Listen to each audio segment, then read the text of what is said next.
ಬಹಳ ಉದಾಹರಣೆಗಿಂತ ನಿದರ್ಶನ ಅಂತ ಕೂಡ ಇದು ವೈಜ್ಞಾನಿಕ ದೃಷ್ಟಿಯಲ್ಲೂ ಒಂದು ನಿದರ್ಶನ ಅಂತ. ಈ ಉದಾಹರಣೆಗೆ ಒಂದು ದೊಡ್ಡ ಕಬ್ಬಿಣದ ಬಂಡೆ ಇರುತ್ತೆ ಅಂದ್ಕೊಳ್ಳಿ. ದೊಡ್ಡ ಕಬ್ಬಿಣದ ಬಂಡೆಯನ್ನು ಸಾಗರಕ್ಕೆ ಹಾಕೋದು ಅಂದ್ಕೊಳ್ಳಿ.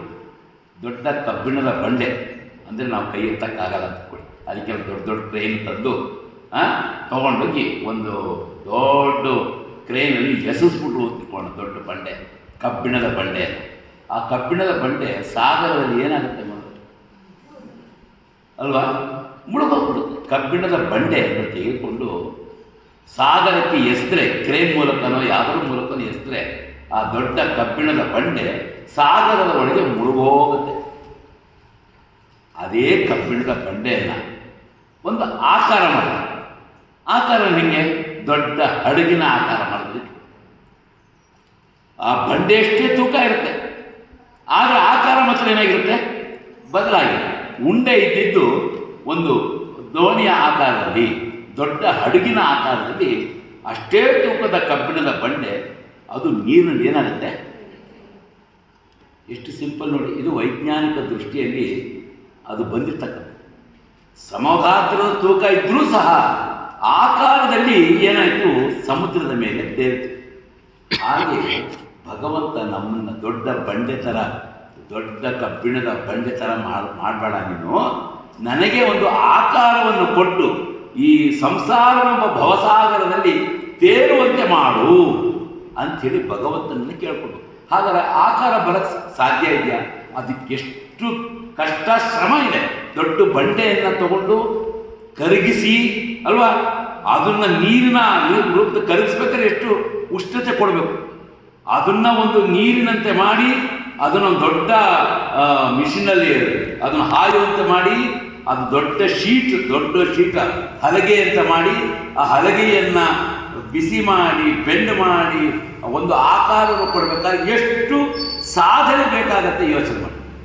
ಆ ಸಾಧನೆಯ ಮೂಲಕ ಆ ಒಂದು ಆಕಾರ ಬಂತು.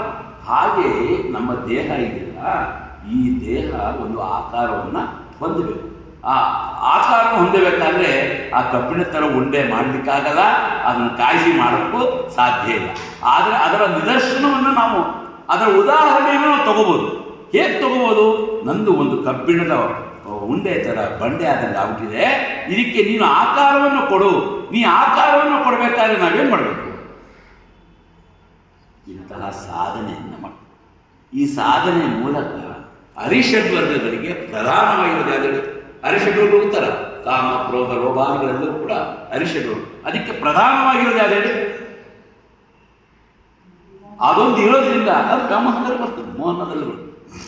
ಅದೊಂದು ಇರೋದ್ರಿಂದ ಈ ಅರಿಷಡ್ವರ್ಗಗಳೆಲ್ಲ ನಮ್ಮಲ್ಲಿ ಬಂದಿದೆ. ಅದೇ ಪ್ರಧಾನ. ಅದನ್ನು ಹೋಗಿಸ್ಬೇಕು. ಅದು ಹೋದಾಗಲೇ ಈ ಅರಿಷಡ್ವರ್ಗಗಳ ಅದರಿಂದನೇ ಓಡೋದು. ಅದು ಒಂದೇ ಒಂದು ವ್ಯಕ್ತಿ, 6 ಜನ ವ್ಯಕ್ತಿ, ಅದರಲ್ಲಿ ಒಬ್ಬ ವ್ಯಕ್ತಿ ಇದ್ದಾನೆ, 7ನೇ. ಆ 7ನೇ ಏನು ಮಾಡ್ತಾ ಇದ್ದಾನೆ ಅಂತ 6 ವ್ಯಕ್ತಿಗಳನ್ನ ಅರಿಷಡ್ವರ್ಗಗಳನ್ನ ತನ್ನ ಕಂಟ್ರೋಲ್ ಇಟ್ಬಿಟ್ಟಿದ್ದಾನೆ.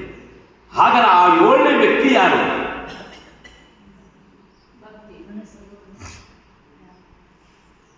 ಅದು ಅಹಂಕಾರ.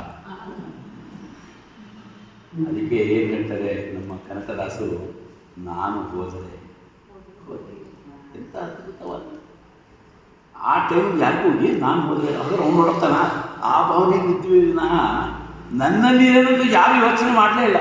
ಆ ಅಹಂಕಾರ ಒಂದು ಹೋಗ್ಬಿಟ್ರೆ ಅರಿಷಡ್ವರ್ಗಗಳಲ್ಲೂ ಕೂಡ ಹೊರಟೋಗ್ತಾರೆ. ಎಲ್ಲವೂ ಅದರಿಂದ ಹೊರಟೋಯ್ತು, ಅಹಂಕಾರ ಹೋಯ್ತು. ಅದೇ ಪ್ರಧಾನ. ಆ ಅಹಂಕಾರ ಅನ್ನೋದು ಇನ್ನೆಲ್ಲ ಕಂಟ್ರೋಲ್ ತಂದುಬಿಟ್ಟಿದೆ. ಇದನ್ನು ಹೋಗಿಸೋಕ್ಕೋಸ್ಕರ ನನ್ನಲ್ಲಿರ್ತಕ್ಕಂಥ ಅಹಂಕಾರವನ್ನು ಹೋಗಿಸ್ಲಿಕ್ಕಾಗಿ ನಾವೇನು ಮಾಡಬೇಕು? ಈ ಒಂದು ಸತ್ಸಂಗವನ್ನು ಭಜನೆಯನ್ನು ಮಾಡ್ತಾ ಸತ್ಸಂಗ ಭಜನೆಯನ್ನು ಮಾಡ್ತಾ ಬಂದರೆ ನಮ್ಮಲ್ಲಿರ್ತಕ್ಕಂಥ ಅಹಂಕಾರ ಹೋಗುತ್ತೆ. ಅದಕ್ಕೆ ಸೈನ್ಸಲ್ಲಿ ಹೇಳ್ತಾರೆ, 2 things cannot be occupied at the same time at the same place. ಇದು ಯೂನಿವರ್ಸಲ್ ಲಾ. ಇದು ಸೈಂಟಿಫಿಕ್ ಆಗಿ ಯಾವ ವಸ್ತುವೂ ಕೂಡ 2 ವಸ್ತುಗಳು ಒಂದೇ ಜಾಗದಲ್ಲಿ ಒಂದೇ ಕಾಲದಲ್ಲಿ ಇರೋಕ್ಕೆ ಚಾನ್ಸೇ ಇಲ್ಲ. ಯಾವುದರ ಒಂದಿರಬೇಕು, ಅದು ಒಂದಕ್ಕೆ ಅವಕಾಶ. ಸ್ಪೇಸಲ್ಲಿ ಇರ್ತಕ್ಕಂಥದ್ದು ಒಂದಕ್ಕೆ ಅವಕಾಶ, ಇಡೀ ಸ್ಪೇಸ್. ಅವಕಾಶದಲ್ಲಿ ಇರಬೇಕಾದ್ರೆ ಎರಡು ವಸ್ತುಗಳು ಇರೋಕ್ಕೆ ಸಾಧ್ಯವೇ ಇಲ್ಲ. ಯಾವ್ದಾರ ಒಂದು ವಸ್ತು ಇರಬೇಕು, ಇನ್ನೊಂದು ವಸ್ತು ಹೋಗ್ಬೇಕು. ಹಾಗಾದರೆ ನಮ್ಮಲ್ಲಿರ್ತಕ್ಕಂಥ ಅಹಂಕಾರ ಹೇಗೆ ಹೋಗಬೇಕು? ಈ ಸತ್ಸಂಗದ ಮೂಲಕ ನಾವು ಸಾಧನೆಯನ್ನು ಮಾಡಿ ಮಾಡಿ ಮಾಡಿ ಮಾಡಿ ಎಷ್ಟು ದೇಹವನ್ನು ಸವಿಸ್ತೀವಿ ಅಂತಂದರೆ ಇಡೀ ನಮ್ಮ ಜೀವಿತಾವಧಿಯಲ್ಲಿ ಮುಕ್ಕಾಲು ಭಾಗ ಎಲ್ಲ ಅಹಂಕಾರದಲ್ಲೇ ಕಳ್ಕೊಂಬಿಟ್ವಿ.